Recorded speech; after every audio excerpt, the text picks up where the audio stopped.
हिसार में डीजे विवाद में गणेश नाम के युवक की मौत का मामला है। गणेश के पिता समेत कमेटी के डेलीगेशन ने मुख्यमंत्री से मुलाकात की है। कैबिनेट मंत्री कृष्ण बेदी की मौजूदगी में मुलाकात हुई। मुख्यमंत्री के साथ हुई बातचीत के बाद पूरा परिवार संतुष्ट हुआ। कैबिनेट मंत्री कृष्ण बेदी ने हरियाणा न्यूज को जानकारी दी और बताया कि मुख्यमंत्री से बातचीत में कमेटी की 5 मांगे मानी गई है। मामले में एफआईआर दर्ज करने का फैसला हुआ है। पोस्टमार्टम के लिए बोर्ड के गठन की मांग को भी माना गया है। परिवार के एक सदस्य को रोजगार देने की मांग पर सहमति बनी है। कल हिसार में मृतक गणेश का अंतिम संस्कार किया जाएगा।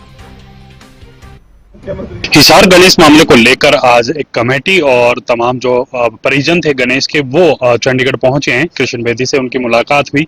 कृष्ण बेदी की तरफ से जो है उनकी मुलाकात मुख्यमंत्री से कराई गई।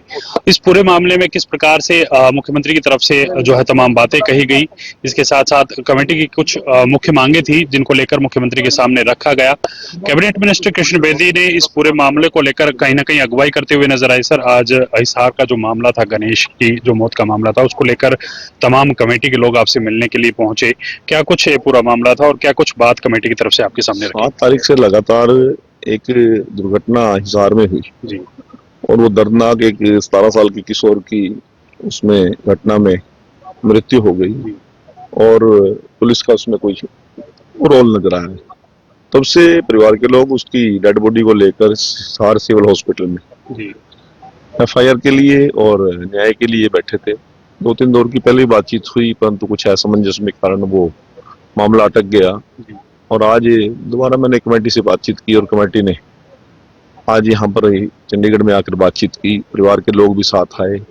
उनको जिस प्रकार का सम्मान की बात थी, माननीय मुख्यमंत्री जी ने स्वयं उसमें आगे बढ़कर एक अहम भूमिका निभाई और एफआईआर लॉन्च करने की जो बात थी वो भी की और उसके साथ साथ कुछ निर्दोष लोगों के खिलाफ भी एफआईआर थी। परिवार के लोगों को उसमें भी एसआईटी बनाकर जांच करने की बात की। बोर्ड के साथ पोस्टमार्टम डॉक्टर्स की टीम करे, वीडियोग्राफी हो और एक परिवार के बच्चे को किसी को रोजगार एचकेआर में अवेलेबल हो, इस प्रकार की बात थी। मुख्यमंत्री जी ने स्वयं पेन लेते हुए इस बात को ऑन किया और अधिकारियों को दिशा निर्देश दिए और सुबह कमेटी संतुष्ट हुई और सुबह संस्कार के लिए लोग मान गए। परिवार के जो लोग थे, परिवार में गणेश के पिताजी यहाँ आए हुए थे, उनके चाचा जी यहाँ आए हुए थे, संतुष्ट हैं सर तमाम? बिल्कुल संतुष्ट है। उनकी जो शर्तें थी, जो बातें थी, उन्होंने मुख्यमंत्री जी बड़े विशाल हृदय के साथ उसको ऑन कर लिया। पीड़ित परिवार के जख्म पर मरहम लगाने का काम किया और जो एक हमारे सनातन धर्म के अंदर अंत्येष्टि एक मुख्य होता है, वो अभी तक नहीं। और उस बच्चे की लाश अभी सिविल हॉस्पिटल के मोर्चरी में थी।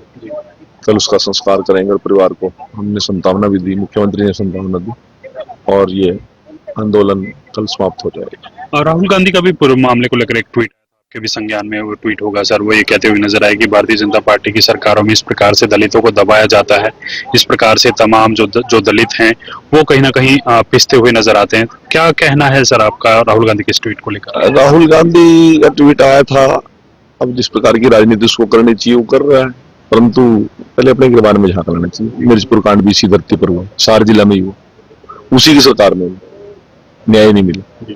7.5 साल के बाद न्याय देने की बात की तो हमारी सरकार ने मिर्चपुर कांड के लोगों को जिंदा लोग जलाए थे, इंटरनेशनल मुद्दा था। रोहाना को भी 2005 के अंदर इसी सरकार की, कांग्रेस सरकार में हुआ और वो क्यों भूल रहा है कि इंदिरा जी की हत्या के बाद किस प्रकार से सिख बंधुओं को जिंदा जलाया था टायर डाल डाल के। तो राहुल जी को नहीं भूलना चाहिए। करोड़ों लोगों की इन लोगों ने कुर्बानियां ली, बलियां ली और कभी कोई न्याय के लिए कोई गया तो उस पे गर्म पानी के फुहारे डाले, लाठियां बरसाई, तो आंसू गैस के गोले छोड़े। तो वो कांग्रेस को अपना टाइम नहीं भूलना चाहिए। ये भारतीय जनता पार्टी की सरकार है, संवेदनशील सरकार है। नायब सैनी जी के नेतृत्व में हम सभी को न्याय दिलाने का काम करेंगे। शुक्रिया सर बातचीत करने के लिए। कृष्ण बेदी साहब थे और उनकी तरफ से तमाम जो बातें हैं वो बताई गई। किस प्रकार से गणेश का जो मामला था उसने तूल पकड़ा। तमाम जो परिवार के लोग थे, समुदाय के लोग थे, वो हिसार में प्रोटेस्ट करते हुए नजर आए। आज कमेटी बना करके मुख्यमंत्री से मुलाकात हुई। मुख्यमंत्री के सामने कमेटी की तरफ से 5 जो शर्तें हैं वो रखी गई थी। मुख्यमंत्री ने तमाम शर्तें मान ली। अब परिवार के लोग संतुष्ट हैं और कल गणेश का जो अंतिम संस्कार सुबह 10 बजे उनके पैतृक जगह पर जो है वो किया जाएगा। कैमरामैन अशोक के साथ मैं रवि कलरवन, हरियाणा न्यूज, चंडीगढ़।